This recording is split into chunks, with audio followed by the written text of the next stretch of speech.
So ఈరోజు వచ్చేసి in case Java స్క్రిప్ట్లో ఒక ఎక్సెప్షన్ వస్తే ఎలా హ్యాండిల్ చేయాలి అనేసి.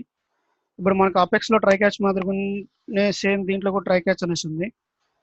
ఫర్ ఎగ్జాంపుల్ మనం వీటిలో లేని ఏదైనా ఒక ఫంక్షనాలిటీ తీసుకొని సో అరేలో సెట్ మెథడ్ అనేసి ఈ ఫంక్షన్ అనేది లేదు. సో నేను ఆ ఫంక్షన్ అనే దాన్ని కాల్ చేస్తున్నాం.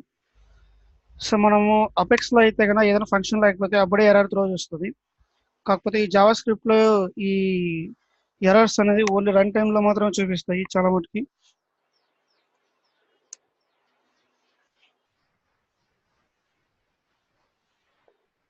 సో ఇక్కడ చూస్తే కన్నా మనకి ఏదైనా ఒక ఎక్సెప్షన్ వచ్చినప్పుడు set method is not a function, so అది ఫంక్షన్ కాదు, అది ఫంక్షన్గా లేదు అని చెప్పేసి అది చూపిస్తుంది. సో ఇప్పుడు ఇట్లాంటి ఎక్సెప్షన్స్ వచ్చినప్పుడు మనం దీన్ని ఎలా హ్యాండిల్ చేయాలి అని అంటే, సో మనం సేమ్ ఈ ట్రై క్యాచ్ అనేది ఎక్కడైనా పెట్టచ్చు.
సో ఇక్కడ ఎక్సెప్షన్ సింటాక్స్ దానికి ఏమి ఇవ్వలేదు.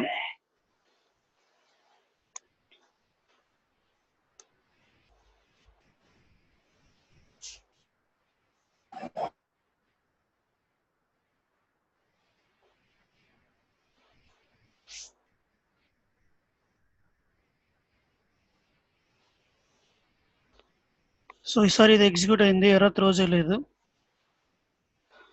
కానీ లాగ్లోకి వెళ్ళి చూస్తే exception the component type error, so same error అనేది ఇక్కడ వచ్చింది. సో లైక్ మనం అపెక్స్లో అయితే ఏ విధంగా అయితే ట్రై క్యాచ్ దేని పర్పస్ కోసం అయితే యూజ్ చేస్తామో, సో యూజర్ ఆ ఎర్రర్ మెసేజ్ డైరెక్ట్ చూడకూడదు, ఎందుకంటే వాళ్ళకి ఆ టైప్ ఆఫ్ ఎర్రర్స్ అనేసి వాళ్ళకి అర్థం కావు. ప్లస్ అది ఒక నెక్స్ట్ ఫ్లో అనే దాన్ని స్టాప్ చేస్తుంది. సో సేమ్ అదే విధంగా ఫ్రంట్ ఎండ్లో యూజర్కి సో ఇప్పుడు రన్ టైంలో చాలా ఎర్రర్స్ వస్తాయి. సో ఆ ఎర్రర్స్ అన్ని వాళ్ళకి కనపడకుండా మనం హ్యాండిల్ చేసేదాని కోసం ఈ ట్రై క్యాచ్ అనేది యూజ్ చేస్తాం. సో ఈ try catch syntax simple. So మనం అపెక్స్లో విధంగా ట్రై అనేసి సేమ్ క్యాచ్ అనేసి యూజ్ చేస్తాం. కాకపోతే దీనికి ఇక్కడ ఎక్సెప్షన్ అనే దాన్ని యూజ్ చేయడం లేదు. లైక్ అపెక్స్లో అయితే కన్నా ముందు ఎక్సెప్షన్ అనేది యూజ్ చేస్తాం, దీనికి అది యూజ్ చేయడం లేదు. సో దీంట్లో ఉన్న ఒక ఆప్షన్ ఏంటంటే, ఇప్పుడు ఫర్ ఎగ్జాంపుల్ ట్రై క్యాచ్ అనేసి వచ్చింది, దీని తర్వాత మనకి ఇంకో లైన్ ఆఫ్ కోడ్ ఉంది.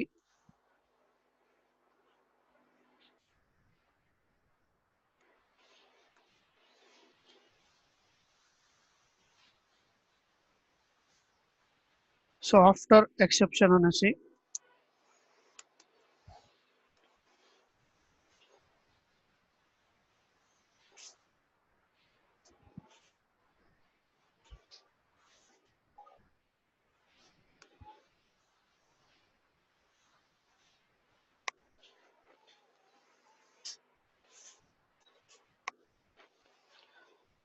సో ఇన్ కేస్ మనకి ఇది ఎక్సెప్షన్ వచ్చినా కూడా దాని తర్వాత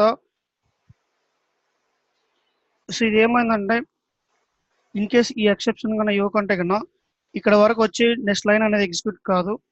సో మనం ఇక్కడ దాన్ని క్యాచ్ చేయడం వల్ల సో నెక్స్ట్ లైన్ అనేది ఎగ్జిక్యూట్ అయ్యి అంటే నెక్స్ట్ స్టేట్మెంట్స్ అనేసి అది వెళ్తుంది.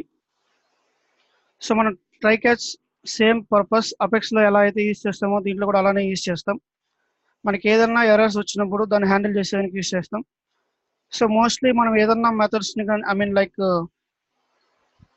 సర్వర్ సైడ్కి వెళ్ళి అక్కడి నుంచి డేటా తీసుకునేదానికి ఈ ట్రై క్యాచ్ అనేది యూజ్ చేస్తాం. లేదంటే స్టార్టింగ్ నుంచి పెట్టేయచ్చు. తులసి, ఇప్పుడు ఆఫ్టర్ ఎక్సెప్షన్ పెట్టావు కదా, అది ట్రై కి క్యాచ్ కి సంబంధం లేకుండా ఎగ్జిక్యూట్ అవుతుంది కదా అది. సో ఇప్పుడు ఫర్ ఎగ్జాంపుల్ మనం ఈ ట్రై కన్నా పెట్టకుండా ఇక్కడ కన్నా ఎక్సెప్షన్ వచ్చేస్తే కన్నా ఓన్లీ లైన్ నెంబర్ 41 కన్నా ఉంటే కన్నా, సో నెక్స్ట్ లైన్ నెంబర్ 46 అనేది ఎగ్జిక్యూట్ కాదు. ఎందుకు? అవుట్ ఆఫ్ ట్రై బ్లాక్ లో ఉంది కదా అది.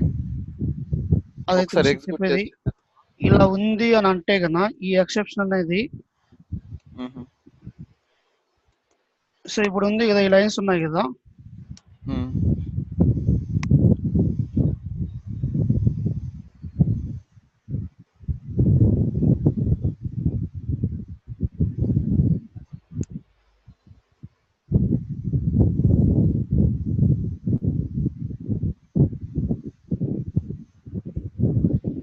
సో ఇప్పుడు చూస్తే కన్నా ఇది ఆఫ్టర్ ఎక్సెప్షన్ అనేది ఎగ్జిక్యూట్ అవ్వలేదు.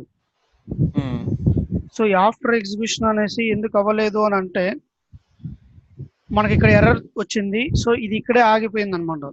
ఈ ఎర్రర్ అనేది ఫ్రంట్ ఎండ్ కి త్రో చేస్తుంది. అది అర్థమైంది. నేను చెప్పింది ట్రై క్యాచ్ ఉంచితే. ఇప్పుడు ట్రై క్యాచ్ లో ఓకే, ట్రై బ్లాక్ లో నువ్వు న్యూమరిక్ అరే డాట్ సెట్ మెథడ్ ఇచ్చినావు. సపోజ్ అది కరెక్ట్ అయింది అనుకో, క్యాచ్ కి వెళ్ళకుండా డైరెక్ట్ గా మళ్ళీ కన్సోల్ డాట్ లాగ్ కూడా ఎగ్జిక్యూట్ అవుతుంది అంటున్నా నేను. సేమ్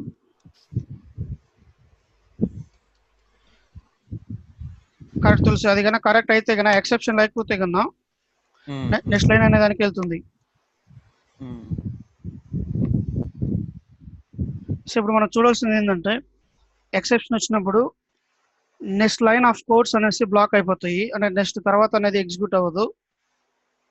సో దాన్ని క్యాచ్ చేసిన తర్వాత మనకి ఎక్సెప్షన్ వచ్చినా కూడా నెక్స్ట్ లైన్స్ అనేది ఎగ్జిక్యూట్ అవుతాయి. ఓకేనా?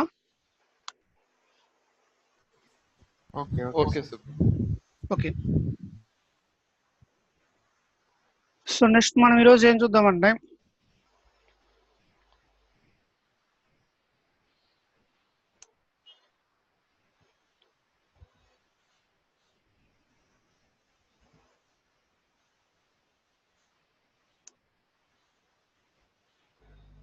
సో ఇప్పుడు మనకి డిఫరెంట్ కాంపోనెంట్స్ అనేసి ఉంటాయి.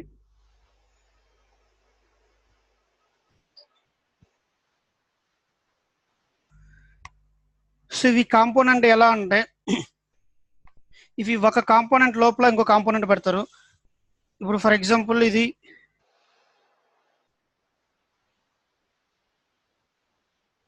CMP1 అనేసి ఉంది.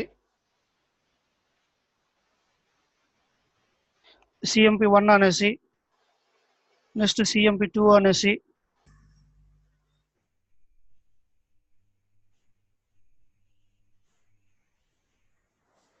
నెక్స్ట్ CMP3 అంటే ఒక 3 కాంపోనెంట్స్ మనం డెవలప్ చేస్తున్నాం.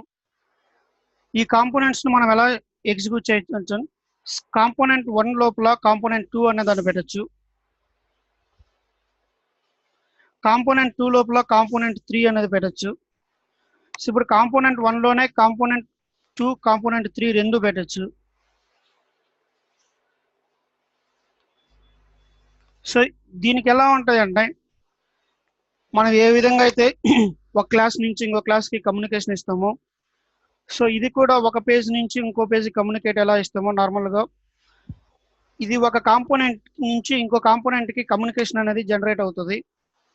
సో ఒక కాంపోనెంట్కి ఇంకో కాంపోనెంట్కి కమ్యూనికేషన్ ఆ వే అనేది ఎలా జనరేట్ అవుతుంది అంటే ఒక్కొక్క సినారియోలో ఒక్కొక్క విధంగా ఉంటుంది. సో ఇప్పుడు మనకున్న ఫస్ట్ సినారియో తీసుకుంటే కన్నా, సో మనం ఏమనుకున్నాం అంటే ఒక 3 కాంపోనెంట్స్ ఉన్నాయి. సో 3 కాంపోనెంట్స్ ఉన్నాయి. Component 1, component 2, component 3. సో ఇప్పుడు మనం ఏం చేస్తున్నామంటే ఈ కాంపోనెంట్ 1 లోపు ఈ కాంపోనెంట్ 2 అనే దాన్ని పెట్టి ఉన్నాం. సో ఇప్పుడు ఈ రెండింటికి కమ్యూనికేషన్ ఉంటుంది. సో ఇది పేరెంట్ మాదిరిగా బిహేవ్ చేస్తుంది, ఇది చైల్డ్ మాదిరిగా బిహేవ్ చేస్తుంది. సో ఇక్కడ నుంచి ఇక్కడికి కమ్యూనికేట్ అవ్వడానికి ఒక వే ఉంటుంది. నెక్స్ట్ చైల్డ్ నుంచి పేరెంట్ కి కమ్యూనికేట్ అవ్వడానికి ఇంకో వే ఉంటుంది. సో ఇవి రెండు కాకుండా నెక్స్ట్ ఈ కాంపోనెంట్ 1 లోనే కాంపోనెంట్ 3 పెట్టున్నాం. సో ఇప్పుడు సేమ్ ఈ కాంపోనెంట్ 2 ఈ పేరెంట్ తో కమ్యూనికేట్ అవ్వడానికి వేరే వే ఉంటుంది. ఈ కాంపోనెంట్ 3 కాంపోనెంట్ 2 తో కమ్యూనికేట్ అవ్వడానికి, కాంపోనెంట్ 2 కాంపోనెంట్ 3 తో కమ్యూనికేట్ అవ్వడానికి వేరే వే ఉంటుంది. సో ఇది మనం ఎలా అని చూడకుండా మనకు ఫస్ట్ పాసిబుల్ కేసెస్ వచ్చేసి ఇవి: పేరెంట్ నుంచి చైల్డ్ కి కమ్యూనికేట్ అవ్వడం, నెక్స్ట్ చైల్డ్ నుంచి పేరెంట్ కి కమ్యూనికేట్ అవ్వడం, నెక్స్ట్ చైల్డ్ నుంచి ఇంకో చైల్డ్ కి కమ్యూనికేట్ అవ్వడం. సో మనకున్న 3 పాసిబుల్ వేస్ ఇవి. సో దీన్ని ఒక్కొక్క దాన్ని ఎలా కమ్యూనికేట్ అవుతారు, ఒక్కొక్క దాన్ని ఎలా ఎగ్జాంపుల్స్ అనేసి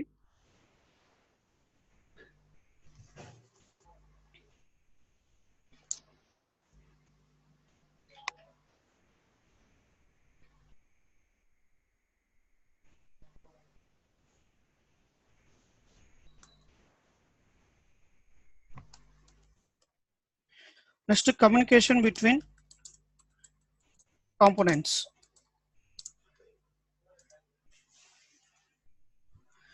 సో ఇది ఎలా ఉంటుందంటే first parent to child communication.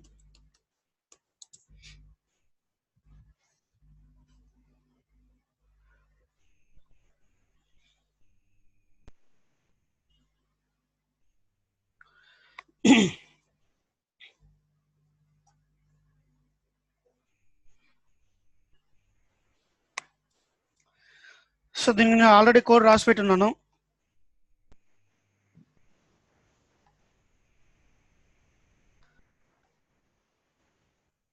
So first మనం ఇక్కడ 2 వేరియబుల్స్ తీసుకుందాం.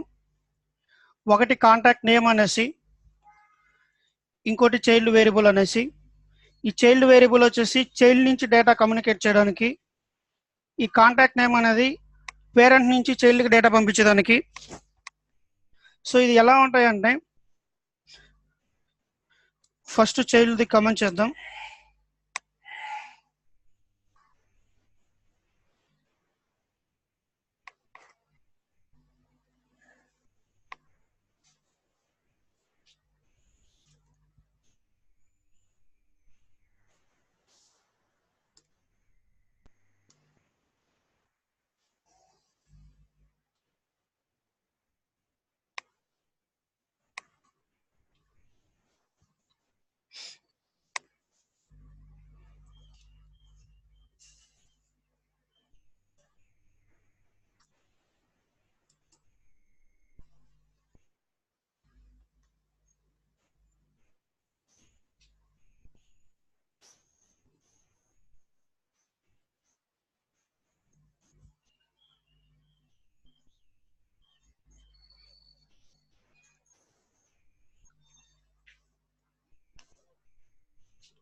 సో ఇక్కడ చూస్తే ఒక అప్లికేషన్ క్రియేట్ చేసి ఆ అప్లికేషన్కి ఎక్స్టెన్స్ ఫోర్స్ ఎస్ఎల్డిఎస్ అని యూజ్ చేసి దాని లోపల పేరెంట్ కాంపోనెంట్ అనే కాంపోనెంట్ని పెట్టినాం. సో దీని మెయిన్ పర్పస్ ఏంటంటే ఎక్స్టెండ్ ఫోర్స్ ఎస్ఎల్డిఎస్ అనేది ఇది ఈ అప్లికేషన్స్కి లైట్నింగ్ స్టైల్స్ అనే దాన్ని అప్లై చేస్తుంది. సో నెక్స్ట్ మనం ఏదన్నా అంటే ఒక కాంపోనెంట్ లోపల ఇంకో కాంపోనెంట్ని కానీ, లేకుంటే ఒక అప్లికేషన్ లోపల ఇంకో కాంపోనెంట్ని కానీ మనం రెఫర్ చేయాలంటే దానికి ఉన్న సింటాక్స్ ఇది. సో దానికి ఉన్న సింటాక్స్ వచ్చేసి, సో ఈ సి కోలన్ అని యూజ్ చేసి కాంపోనెంట్ నేమ్ ఇవ్వాలి. ఈ కాంపోనెంట్ నేమ్ అనేది కేస్ సెన్సిటివ్. సో దీని బిహేవియర్ చూస్తే కన్నా, so value from parent. So ఇప్పుడు ఏముందంటే ఇది పేరెంట్ కాంపోనెంట్లో మనం ఇస్తా ఉన్న ఇన్పుట్ ఇది. ఇది పేరెంట్ కాంపోనెంట్లో చైల్డ్ కాంపోనెంట్లో చూస్తున్న అవుట్పుట్ అది.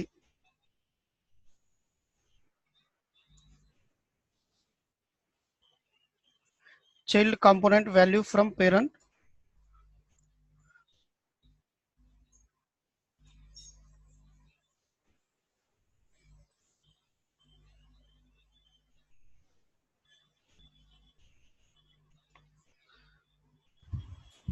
సో కన్సోల్లో ఇప్పుడు నువ్వు మనకు సంబంధించిన 3 కాంపోనెంట్స్ మాత్రమే పెట్టు, రిమైనింగ్ అన్ని తీసేయి.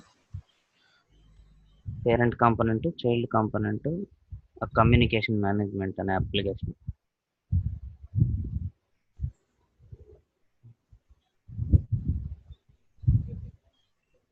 ఓకే, అవి 3 ఉన్నాయి భాష. ఓకే.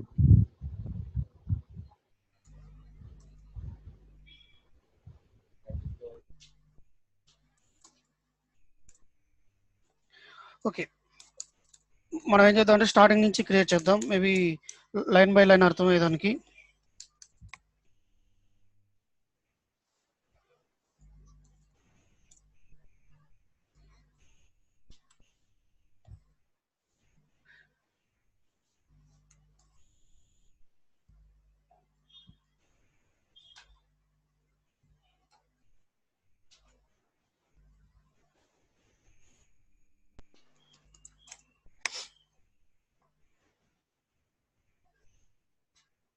సో మనం ఏ ఇంటర్వ్యూకి వెళ్ళినా వాళ్ళు అడిగే కామన్ క్వశ్చన్స్ వచ్చేసి ఈవెంట్స్ అనేసి అడుగుతారు. సో ఆ ఈవెంట్స్ వచ్చేసి కమ్యూనికేషన్లో పార్ట్ అవి.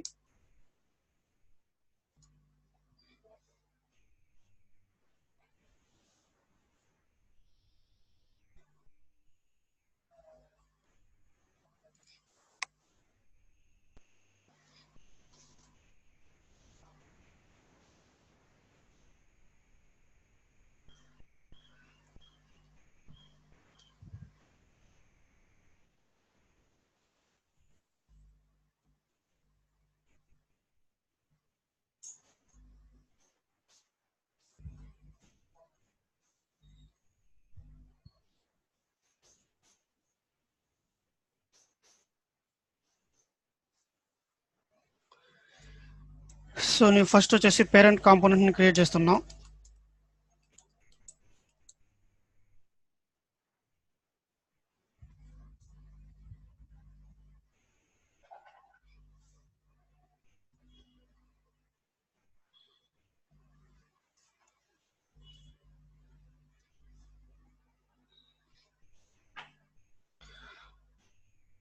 సో నెక్స్ట్ పేరెంట్ నుంచి చైల్డ్కి డేటా పాస్ చేయాలనుకున్నాం కాబట్టి చైల్డ్ కాంపోనెంట్ని క్రియేట్ చేస్తున్నాం.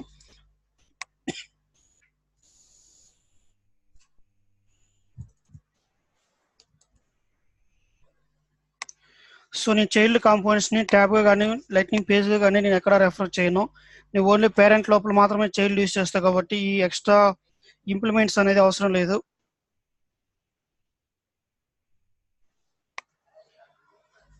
సో వీటిని నేను ట్యాబ్లో కానీ వేరే దాంట్లో కానీ యూజ్ చేయకుండా నేను డైరెక్ట్ వచ్చేసి ఒక అప్లికేషన్ అనే దాన్ని క్రియేట్ చేసి ఆ అప్లికేషన్లో ఈ కాంపోనెంట్ అనే దాన్ని రెఫర్ చేయాలి.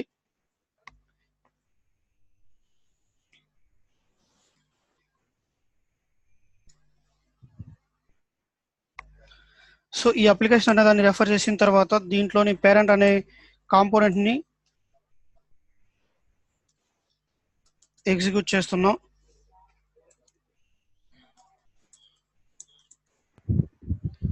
సుబ్బు, ప్రతి కాంపోనెంట్ ని అప్లికేషన్ కి రెఫర్ చేయాలి మనము కాంపోనెంట్ క్రియేట్ చేసిన తర్వాత? లేదు తులసి, అది మన నీడ్ బట్టి. ఇప్పుడు మనం లైటనింగ్ యాప్ బిల్డర్లో వాడుకున్నాం కదా, బిల్డర్లో కావాలంటే బిల్డర్లో, కమ్యూనిటీస్లో కావాలంటే కమ్యూనిటీస్లో, మనం అప్లికేషన్లో అయితే ఇలాగా సపరేట్ అప్లికేషన్లో అయితే బేస్డ్ ఆన్ నీడ్ అని. సో ఇప్పుడు మనం ఏం చేస్తున్నాం అంటే కోడ్ ఏం రాయలేదు, జస్ట్ పేరెంట్ కాంపోనెంట్లో హలో అని ఇచ్చున్నాము. సో ఇంకా తర్వాత సేమ్ అంటే ఒక అప్లికేషన్ క్రియేట్ చేసి ఆ అప్లికేషన్ లోపల పేరెంట్ కాంపోనెంట్ అనే దాన్ని రెఫర్ చేస్తున్నాం. సో ఇప్పుడు దాన్ని ప్రివ్యూ చూస్తే ఎలా ఉంటుంది అనేసి జస్ట్ హలో అనే వచ్చింది.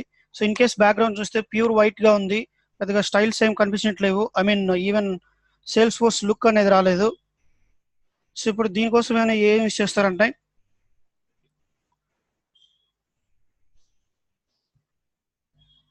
కమ్యూనికేషన్, ఇది ఎక్స్టెన్స్ ఫోర్స్ ఎస్ఎల్డిఎస్ అనే దాన్ని యూజ్ చేస్తారు. సో ఈ ఎస్ఎల్డిఎస్ అనేది లైట్నింగ్ డిజైన్ సిస్టమ్. అది యూజ్ చేయడం వల్ల దానికి కొన్ని స్టైల్స్ అనేది అప్లై అవుతాయి.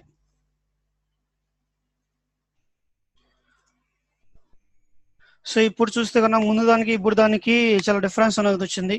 ఈవెన్ ఫాంట్ కూడా చేంజ్ అయింది. మనం ఏం చేంజ్ చేయకపోయినా దాన్ని చేంజ్ చేయడానికి రీజన్ వచ్చేసి ఇది లైట్నింగ్ థీమ్ అనేది అప్లై అవుతుంది దానికి. సో ఇప్పుడు మనం ఏం చేస్తున్నామంటే పేరెంట్ కాంపోనెంట్లో ఒక ఇన్పుట్ వాల్యూ ఇచ్చి ఆ ఇన్పుట్ వాల్యూని చైల్డ్ కాంపోనెంట్కి మనం పాస్ చేయాలి. సో మనం పేరెంట్ కాంపోనెంట్లో ఒక ఇన్పుట్ వాల్యూ ఇవ్వడానికి సో మనం ఫస్ట్ ఆ ఇన్పుట్ వాల్యూని స్టోర్ చేసుకోవడానికి ఒక అట్రిబ్యూట్ అనే దాన్ని క్రియేట్ చేస్తున్నాం. సో ఇది స్ట్రింగ్ అట్రిబ్యూట్, ఇది సేవ్ చేస్తున్నాను. నెక్స్ట్ ఇన్ కేస్ నేను యాప్లోకి వెళ్ళి ఎగ్జిక్యూట్ చేస్తే అక్కడ ఏం కనిపించదు, ఎందుకంటే మనం యూఐకి ఏమి ఇవ్వలేదు. సో ఓన్లీ మనం అట్రిబ్యూట్ మాత్రమే డిఫైన్ చేస్తున్నాం. సో అక్కడ అట్రిబ్యూట్ మాత్రమే డిఫైన్ చేస్తున్నాం కాబట్టి దానివల్ల మెయిన్ పర్పస్ వాల్యూని స్టోర్ చేసుకోవడానికి. సో మనం స్టోర్ చేసుకున్న వాల్యూని డిస్ప్లే కానీ లేకపోతే దానికి వాల్యూ ఇవ్వడం కానీ ఏం చేయలేదు కాబట్టి ఫ్రంట్ ఎండ్లో ఏం కనిపించలేదు. సో నెక్స్ట్ ఏం చేస్తున్నామంటే దానికి వాల్యూ ఇవ్వడానికి ఒకటి తీసుకుంటున్నాం. సో మనకి గుర్తుంటే కన్నా ఔరా ఇన్పుట్ అనేది వాల్యూ ఇవ్వడానికి అంటే ఒక ఇన్పుట్ ఫీల్డ్ మాదిరిగా యూజ్ చేస్తారు. సో దీనికి ఔరా ఇన్పుట్ అనే దాన్ని ఇస్తున్నాం. సో ఈ ఔరా ఇన్పుట్ అనేది ఇస్తే కన్నా ఇప్పుడు ప్రివ్యూ అనేది చేంజ్ అయి ఉంటుంది.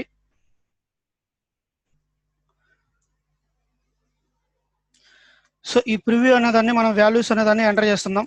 సో మనం ఎంటర్ చేసిన వాల్యూస్ని మనం ఎక్కడ డిస్ప్లే చేయడం లేదు. సో ఇప్పుడు మనం ఏం చేస్తున్నామంటే ఈ కాంపోనెంట్లో ఈ ఇన్పుట్కి మనం వాల్యూ అనేది v.contact అనేదాన్ని రెఫర్ చేస్తున్నాం.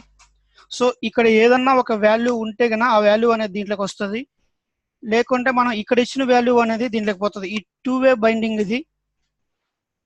సో ఇప్పుడు ఏం చేస్తున్నామంటే మనం డిస్ప్లే చేస్తున్నాం కాంటాక్ట్ నేమ్ని. సో ఇన్ కేస్ సింటాక్స్ గుర్తుంటే కన్నా ఆ వేరియబుల్ నేమ్ని రెఫర్ చేయడానికి. సో నెక్స్ట్ ఏం చేస్తున్నామంటే సేమ్ యాప్ పేజ్ని రీఫ్రెష్ చేస్తున్నాం.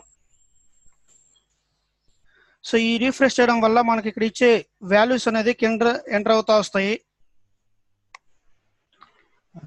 టూ-వే బైండింగ్ అన్నావు కదా, అవును బస్. అట్రిబ్యూట్ లో డిఫాల్ట్ స్ట్రింగ్ గురించి మాట్లాడుతున్నావా, లేదంటే ఇన్పుట్ లో లైట్నింగ్ ఇన్పుట్ ఉంది కదా దీంట్లో డిఫాల్ట్ వాల్యూ ఇస్తే వస్తుందా? సో లైట్నింగ్ ఇన్పుట్ లో మన డిఫాల్ట్ వాల్యూ అనేది ఇక్కడ మనం వాల్యూ ఇవ్వకుండా ఒక రెఫరెన్స్ అనేది ఇస్తున్నాం, కాంటాక్ట్ నేమ్ అనేది. అవును. సో ఇప్పుడు ఏంటంటే కన్నా దీనికి వాల్యూ ఇస్తే కన్నా దీంట్లోకి వస్తుంది. అవును.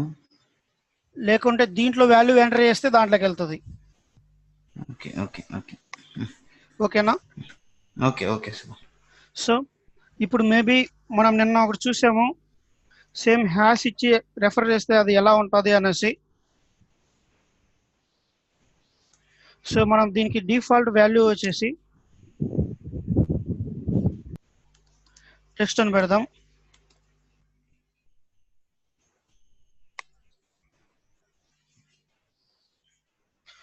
సో ఇక్కడ మనకి డిఫాల్ట్ వాల్యూ అనేది టెస్ట్ వచ్చింది.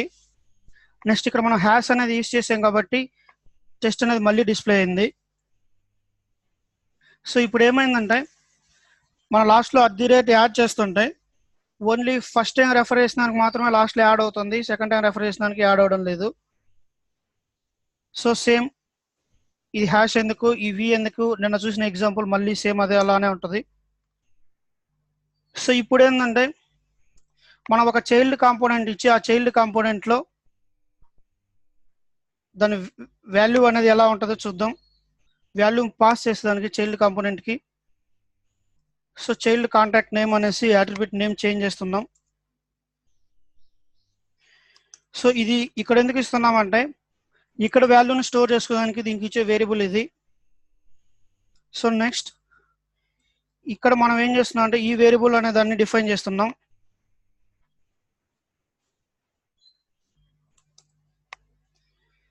సో మన పర్పస్ కోసం ఏం చేస్తున్నాం, ఇది ఒక డెవలో పెట్టి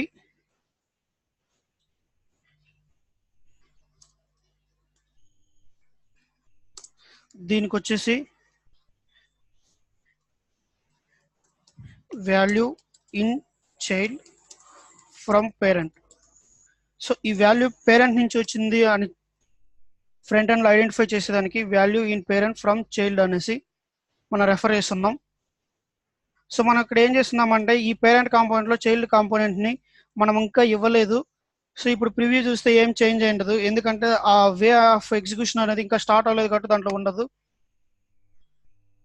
సో నెక్స్ట్ ఆ కాంపోనెంట్ ని ఎలా రెఫర్ చేస్తారు అని అంటే, సో ఇంకో బ్లాక్ మాదిరి పెట్టి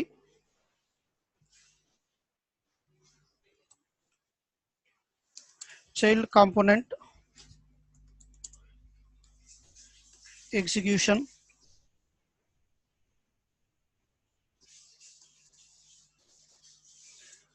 సో ఇక్కడ ఏం చేస్తున్నామంటే C:, ఈ చైల్డ్ కాంపోనెంట్ అనే దాన్ని యూజ్ చేస్తాం.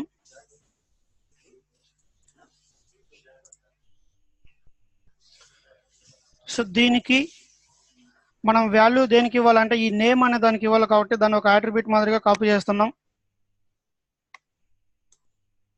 ఈక్వల్ టు మనం దీనికి కిందికి ఇవ్వాల్సిన వాల్యూ వచ్చేసి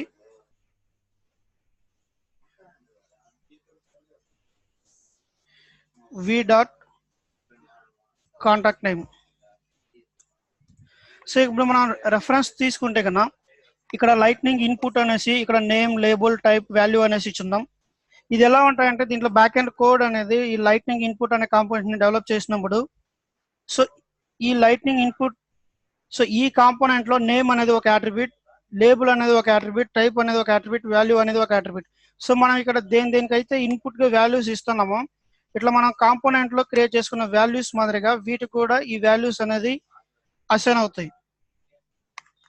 కొంచెం చిన్న, సో కొంచెం వాల్యూస్ అనేది దీనికి అసైన్ అవుతాయి. సో ఇప్పుడు మనం పేజ్ ని రిఫ్రెష్ చేసి చూద్దాం.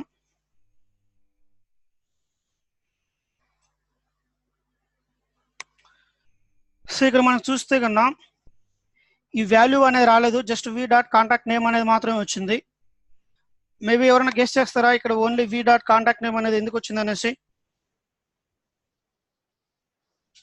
సో ఇన్ కేస్ ఇక్కడ నేను చేంజ్ చేసినా కూడా అక్కడ వాల్యూ చేంజ్ అవ్వలేదు, ఓన్లీ v.contact అనేసి ఉంది.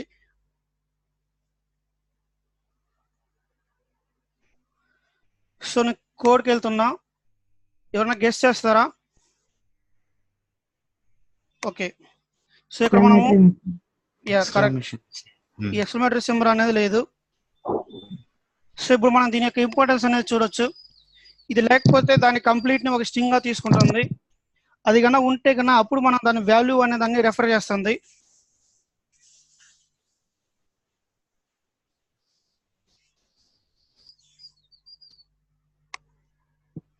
సో ఇప్పుడు మనం పేరెంట్ లో ఇచ్చిన కాంపోనెంట్ వచ్చేసి అక్కడ మనం డిఫాల్ట్ స్ట్రింగ్ ఇచ్చినాం, దీంట్లో కూడా డిఫాల్ట్ అనేది వచ్చింది. సో నేను హ్యాష్ ఎంటర్ చేసినా హ్యాష్ వచ్చింది, 1 ఎంటర్ చేసినా సేమ్ అలానే వచ్చింది. సో ఇప్పుడు మనం ఏం చేసినామంటే దీంట్లో మనం లాజిక్ అనేది ఏం రాలేదు, లైట్లో ఆన్ చేంజ్ కానీ ఆన్ క్లిక్ అని. సో మనం ఈ లాజిక్ అనేది రాలేదు.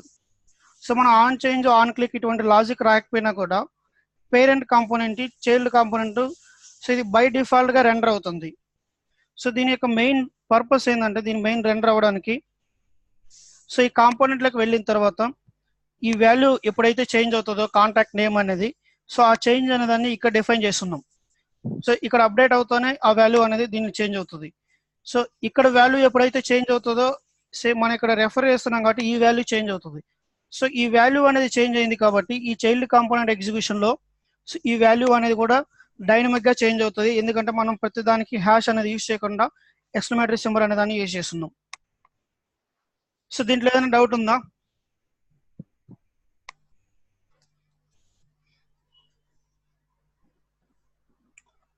తులసి ఇది క్లియర్ గా ఉందా? సుబ్బు, సో దీంట్లో ఏమైనా డౌట్ ఉందా? లేదు లేదు. ఓకే, మనకి టోటల్ గా ఒక 3-4 టైప్ ఆఫ్ కమ్యూనికేషన్స్ ఉంటాయి. సో మనకు వచ్చే బేసిక్ కమ్యూనికేషన్ ఇది. సో పేరెంట్ నుంచి చైల్డ్ కి వాల్యూ పాస్ చేయాలంటే సో మనం ఎక్స్ట్రాగా ఏం తీసుకోకుండా, లైక్ ఎక్స్ట్రా మెథడ్స్ హెల్ప్ ఏం తీసుకోకుండా డైరెక్ట్ మనం పాస్ చేయొచ్చు. సుబ్బు, ఇలాంటి సిచ్యువేషన్ ఏదైనా చెప్పు. ప్రతి సిచ్యువేషన్ లో ఇలాంటి ఉంటుంది, మనం మోస్ట్ ఫ్రీక్వెంట్ గా యూజ్ చేసేది ఇదే. సో ఇప్పుడు ఫర్ ఎగ్జాంపుల్ మనకి ఎలా ఉంటాయంటే అకౌంట్ పేజ్ ఉంటుంది, సో ఏదో రీసెంట్ వస్తుంది. సో ఇప్పుడు అకౌంట్ పేజ్ ఉంది, ఆ అకౌంట్ పేజ్ లో పైన ఎలా ఉంటాయంటే ఒక డీలర్స్ మాదిరిగా ఉంటుంది. సో ఇప్పుడు ఫర్ ఎగ్జాంపుల్ మనకి ఏదైనా ఒక రికార్డ్ పేజ్ తీసుకొని, సో మనం ఇక్కడ ఒక రికార్డ్ పేజ్ తీసుకొని,